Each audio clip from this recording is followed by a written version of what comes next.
બે બાળકો જે ઇમરજન્સી વિભાગમાં આવેલા જે અનકોન્શિયસ પ્લસ એક બાળકને ખેંચ પણ આવેલી હતી અને હિસ્ટ્રી લેતા એવું જાણવા મળ્યું કે બંને બાળકોને કફ સિરપ આપેલી હતી જે નાના બાળકોમાં આપવી ગાઈડલાઈનમાં વિરુદ્ધ છે, અપાય નહીં. તો બંનેને તરત તાત્કાલિક આઈસીયુમાં દાખલ કરીને ઓક્સિજન સ્ટાર્ટ કરીને ખેંચ દૂર કરવાની દવા આપવામાં આવી હતી, જેની કન્ડિશન અત્યારે સુધારા પર છે બંનેની. બંને બાળકો એક જ ઘરના હતા અને સિદ્ધપુરના રહેવાસી હતા. બંને બાળકો ભાઈ બહેન હતા. બંનેની ઉંમર 3 થી 5 વર્ષની હતી. દવા એમને પ્રાઇવેટ દવાખાનામાંથી લીધી એવું એમને જણાવ્યું હતું. બાજુના ગામમાંથી કોઈ પ્રાઇવેટ ડોક્ટર જોડેથી લીધી હતી. ત્યારે કન્ડિશન બંને બાળકોની સુધારા પર છે. પહેલા આવ્યું હતું ત્યારે બહુ ખરાબ હતી, જેનું દવા સારવાર ચાલુ કર્યા પછી સુધારા પર છે બંને બાળકો. વડોદરા જિલ્લા કલેક્ટરે આ મામલે સ્પષ્ટતા કરતા જણાવ્યું કે લગભગ 12 કલાકની સતત સારવાર બાદ બંને બાળકોની તબિયત સંપૂર્ણ સુધરી ગઈ છે અને તેમને આજે બપોર બાદ હોસ્પિટલમાંથી રજા આપી દેવાઈ છે.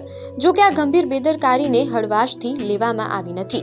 ડભોઈ પોલીસે તાત્કાલિક કાર્યવાહી કરીને સંબંધિત ખાનગી ડોક્ટરને કસ્ટડીમાં લીધા છે. કફ સિરપનો સેમ્પલ પણ જપ્ત કરીને ફૂડ એન્ડ ડ્રગ્સ વિભાગને સોંપવામાં આવ્યો છે. આ ઉપરાંત વડોદરા જિલ્લા આરોગ્ય ટીમ અને ફૂડ એન્ડ ડ્રગ્સ ડિપાર્ટમેન્ટની ટીમ ડભોઈ પહોંચીને તબીબી અને તકનીકી એમ બંને સ્તરે તપાસની કાર્યવાહી કરી રહી છે.